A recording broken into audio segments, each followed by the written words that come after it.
How can you find confidence and peace despite the challenges of our day? Confidence comes from competence. The Lord is always competent, us not so much, but we are instructed to be so. Think of the two examples of shipbuilding in the Book of Mormon. Nephi instructed to build a boat, and he didn't even know how to make the tools. So what did he do? He asked God, where should I go to find the ore, to make the metals, to forge tools in the first place? But he was instructed, and he became competent, insomuch that he built the ship that sailed across the sea. The brother of Jared also built ships, barges in fact, that sailed under the waves, but they lacked light, and so he asked the Lord for a solution. And the Lord turned the tables on him and said, what is your solution? What would you have me do?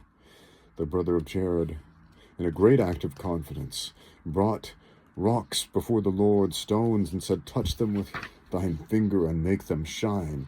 And the Lord stretched forth his finger, and because of his great faith, the brother of Jared was able to see the corporeal form of the finger of the Lord, which shocked him greatly, insomuch that he was able to see the entire person of the Lord, and realized that we are created in his image, after his likeness, in the image of God, because we are his children. Blessed are the peacemakers, for they shall be called the children of God. That's going to come up again in this talk. Bear with me. Many of the challenges of our day are a direct result of peace. Yeah. Specifically, reacting negatively to peace, prosperity, and convenience, and trapping ourselves in the pride cycle. What challenges of the present time are greater than the challenges of the past?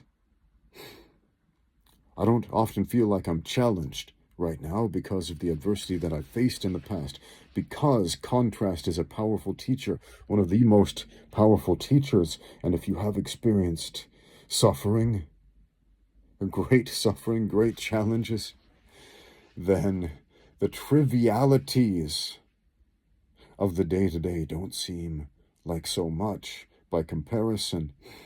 Without light, we can't perceive dark. Without dark, we can't perceive light. Without that contrast, we don't have any clue about the colors in between.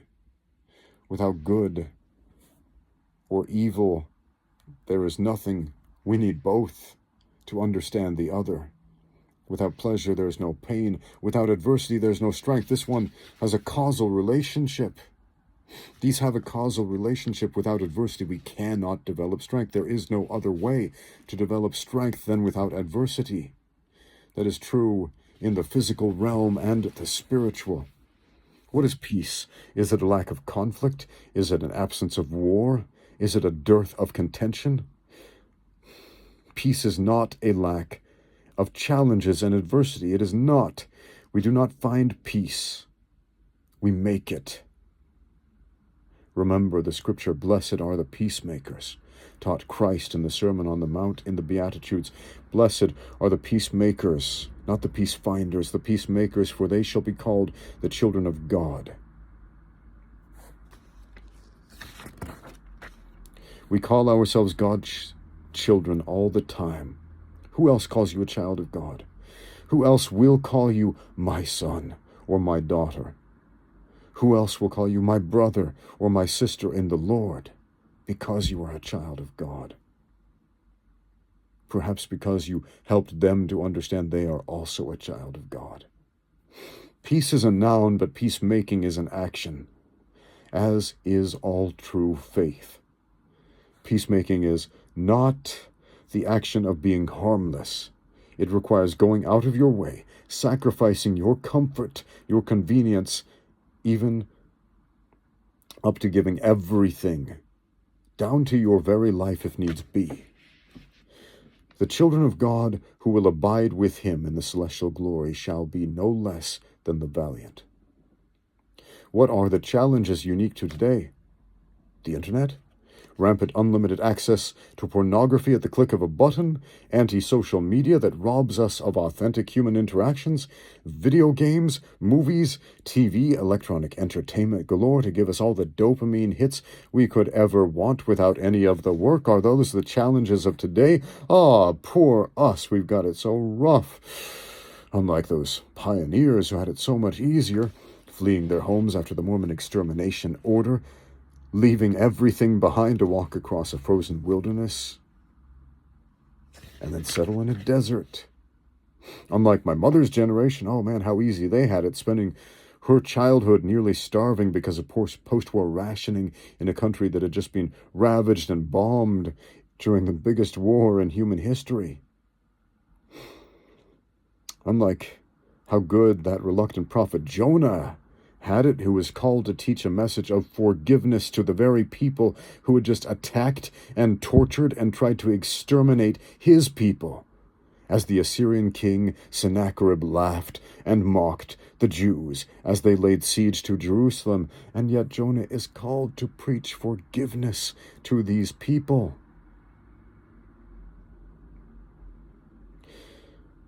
Distractions on the internet are not quite comparable to 3 days in the belly of a great fish, let alone all that other stuff. But Ramsey, COVID-19, it's so inconvenient right now. Yeah, true. But plagues are nothing new. It's just the first time many of us have been privy to one. At age 18, I was 6'1", same height I am now, 185 centimeters and 90 pounds, or 41 kg if you're not sure what that size is. It's skinny. It's like a skeleton with skin. You could see all the bones, all the bones. I grew up poor, and there wasn't always enough to eat, and I got really sick as a teenager. I suffered from viral pneumonia that had me bedridden for 3 months. After great atrophy, through great effort, I built up my body. I struggled to walk again, to breathe normally. 3 years later, I put on muscle, strength. I doubled in size, and I had it all taken away that very year. But I clawed my way back, and then I had it taken away again, shrinking back down to a skeleton, near death, again, and then again. In my suffering, I begged for a priesthood blessing, where I was told that I had already been healed. Ironically, I threw up during the blessing as I heard these words, and I was hospitalized again. The medical bills, even after insurance, came out to over $250,000. I emptied my meager savings, all of it. The few $1,000 I had managed to save from my minimum wage jobs as a full-time college student were nothing to satisfy the insurmountable debt. But I got 2 valuable lessons of mercy from this experience. The first time out of the hospital, with this enormous debt staring at me, I received a letter in the mail from an anonymous charitable donor who paid my debt in full. I don't think that was enough to teach me the lesson I needed to learn, so I ended up hospitalized again with another insurmountable debt, this time with no dollars in my bank account because I had given everything that I had. But then my older brother came to me and said, "I will pay your debt in full." And he did. Our real problem today, the root of all our suffering, is separation from God through spiritual death. We do what we can. We try. We repent. But we always fall short. In spite of all our tips and tricks and self-help and gurus to guide us, we fall short. And we cannot pay the debt. We forget that we have already been healed. We have already been healed. By his stripes we are healed. And our debt has been paid in full by our older brother. We forget this because the teaching moments still hurt, because adversity is unpleasant, because the modern world has promised us a false vision of carnal security. I learned recently of the story of a young man who became very rich at a young age. At age 22, he retired from work with millions of dollars in the bank. And he lived lavishly, had a big house, bought fancy cars, had all the indulgences that we sometimes think bring joy or fulfillment or fun, or whatever you want to call it. And after several years of fun, he found himself wanting, empty, unsatisfied. So he sold his car and his house and all of his things that had failed to bring him lasting joy, until he was left with one small room, a desk to work at, a chair to sit in, a bed to sleep in. And then he did something fascinating. He went back to work, seeking out adversity. And shockingly, that peace of mind came through action rather than possessions. And more importantly than the illusion of security, it's no coincidence that some of the first commandments given to the children of men were, "By the sweat of thy face shalt thou eat bread all the days of thy life. 6 days shalt thou labor." And we often tend to linger on the seventh day that we rest. We have many lessons about keeping the Sabbath day holy in church, but we tend to shy away from the importance of labor and work, and what that does for us, and how that strengthens us, and how imperative that is to God's plan. You don't need to purge yourself of all your material things, like this young man did, to learn this lesson. Just take a look at how you spend your time, and ask yourself about each hour of the day that you spend. Did this bring me peace? Did this give me strength? Did this yield wisdom? Did this make me more like God? And if not, if the answer is no, then get rid of it. The challenges of our day, more often than not, are these. We have too much. We give too little, yet our expectations are enormous. Live simply, give much, expect little. Is confidence competence? Remember that church movie, The Phone Call, with Mark McClure? When did that come out? Back in the 80s, late 70s? I don't remember, but I saw it on a VHS tape, about the worth of souls with Johnny Lingo and some more spiritually themed movies. But this oddball film about this nerd who wanted to ask out a girl really stood out in my memory, because it didn't really seem to have anything to do with the church. But it was there, and it was funny, and it was entertaining, about this kid who wanted to ask out a girl. He lacked confidence, so what did he do? He saved up his money to take a mail-order karate class. And the mail-order karate class didn't really seem to give him the confidence he needed to ask out the girl. Instead, it was some life experiences and practicing, talking to other human beings, and going to work, and doing something, and being a man of action in many other ways. If you understood your worth, how could you not be confident?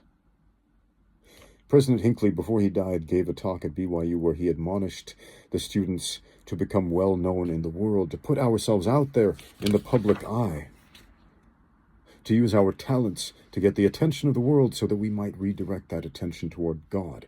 He told the acting and film students to make movies that people would want to see. He told the musicians and the dancers to reach for new levels of excellence. He told the athletes to be the best they could, to the engineers and the scientists to change the world in ways that no one could ignore or forget. We have an obligation to stand out as a light to the world. That is not done by sheepishly hiding our talents, nor by lacking confidence to communicate.